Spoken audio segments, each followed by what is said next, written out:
네, 더불어민주당 서해 공무원 사망사건 TF 1차 회의 결과 브리핑을 하겠습니다. 어저께 더불어민주당 김병주 의원입니다. 현재 저는 더불어민주당 서해 공무원 사건 TF장을 맡고 있습니다. 어제 월요일 날 TF가 출범이 됐고 어제 화요일 날 1차 회의를 했습니다.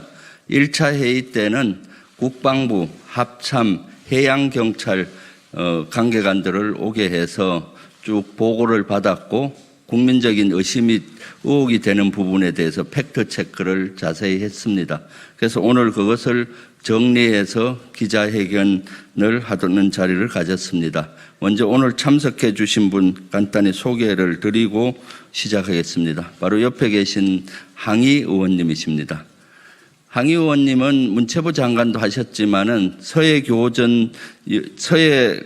공무원 사건 당시 국방위 간사를 하셨습니다. 그래서 이 분야에 그 당시 제일 많이 아시던 분이고 그 당시 TF를 민주당에서 구성했는데 TF장을 맡으셨습니다.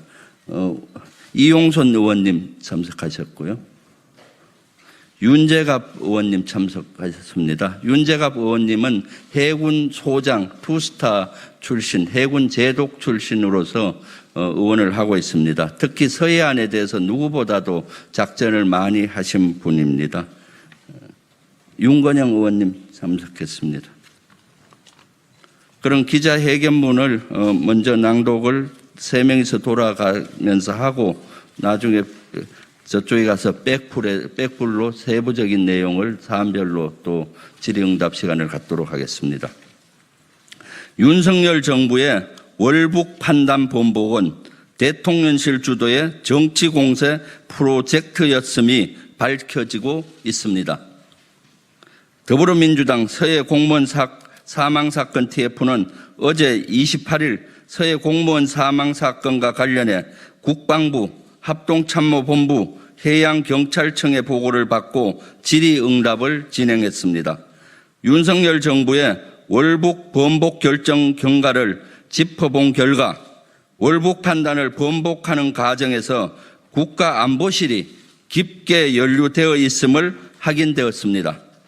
또한 국방부, 합참과 해경에서는 안보실의 조율 아래 이 사건을 월북 조작 프레임으로 몰고 가려 의도적, 조직적으로 국민의 눈과 귀를 가린 채 사실을 호도했다고 보여집니다. 이를 둘러싸고 국민의힘은 전 정권 죽이기가 지상 최대의 목표라도 된 듯 TF까지 구성해 문재인 대통령에 대한 고발 협박을 이어갔으며 안보 우려를 무시한 채 무분별한 비밀 자료 공개를 요구했습니다. 검찰이 장악한 윤석열 정부답게 수사 정보만을 가지고 판단을 입맛대로 오려가며 결론을 끼워 맞추는 구시대적 검찰 정치를 시도하고 있는 것입니다. 그리고 이에 맞춰 당, 정, 대가 합동으로 정치 공세 프로젝트를 가동한 것으로 보입니다. 첫째, 2년 전 월북 판단 결과를 뒤집을 만한 근거는 그 어디에도 없었습니다.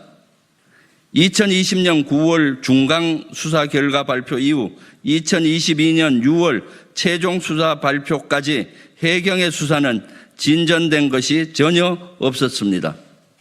또한 윤석열 정부 출범 이후 해경은 수사 검토를 위해 필요한 SI 정보를 열람은 물론 국방부와 합참에 수사협조 요청도 하지 않았습니다. 둘째, 해경의 최종 수사 결과가 바뀐 이유를 물어보니 증거물 확보가 어려웠기 때문이라는 어이없는 답변을 내놓았습니다. 피살된 공무원의 구명조끼, 부유물 등을 확보하지 못했고 중간 수사 단계에서 믿었던 특수정보, SI 정보의 전문을 보유하지 못해 증거로 채택하지 못했다는 것입니다. 애초에 확보하기 힘든 구명조끼와 부유물이 없다고 수사 결과를 바꾼 것은 말도 안 되는 상황입니다. 해경과 군의 협조 관계가 원활하지 않아 SR을 보유하지 못해 증거 채택이 어려웠다는 답변도 이해가 가지 않습니다.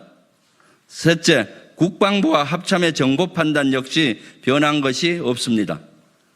합참은 최초 월북 판단을 내렸던 그 정보 판단이 맞다고 인정했고 이번 최종 수사 결과 발표 이전에 정보를 재분석하거나 평가한 바는 없는 것으로 밝혀졌습니다.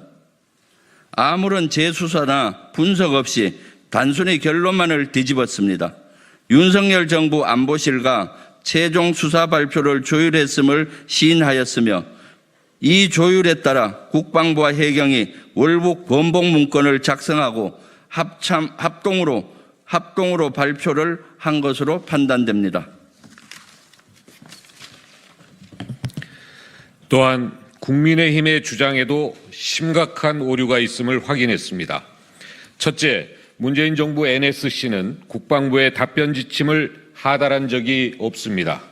이 자료의 정확한 명칭은 답변 지침이 아니고 NSC 회의 결과와 논의 내용을 부처 간에 공유한 참고 자료일 뿐이라는 것을 확인했습니다.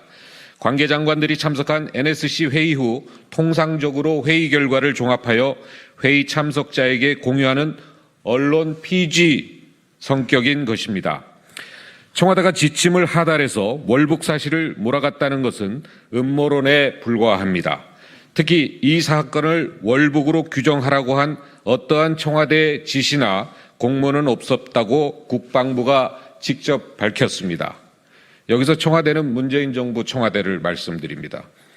둘째, 국방부는 청와대가 월북몰이를 했다는 주장에 대해 안보실이 월북 프레임을 지시한 적이 없다고 확인하였습니다. 국민의힘은 SI 내 월북이라는 단어가 한 번만 등장했기 때문에 월북 조작이 의심된다고 주장했습니다. 하지만 이번 보고 도중 합참은 무전통신 특성상 월북과 관련된 단어는 반복해서 등장할 수 없으며 월북이라는 단어가 사용된 횟수로 월북 판단을 하지는 않는다고 확인했습니다. 셋째, 국민의힘은 문재인 대통령의 6시간을 운운하며 마치 그동안 아무런 조치가 없었다는 듯 말하는데 이는 군사정보의 기본을 모르고 하는 말입니다. 정보 분석은 단순한 일이 아닙니다. 첩보와 정보의 관계를 보면 점이 첩보라면 모은 점을 연결해서 그림을 그리는 것은 정보입니다. 6시간 동안 점을 모으는 과정이었습니다. 합참 정보본부 역시 월북과 총격, 시신훼손 관련 정보는 다음 날 2020년 9월 23일 새벽이 돼서야 완성됐다고 밝혔습니다. 다시 말해 정보를 판단하여 완성하는 것에는 시간이 소요됩니다. 정보 판단이 완료되기 전에 어떤 조치를 취하는 것은 아주 어렵습니다. 또한 실종 신고 직후 해경과 해군은 20여 척의 선박을 동원해 실종된 공무원을 찾기 위해 지속적인 노력을 했습니다.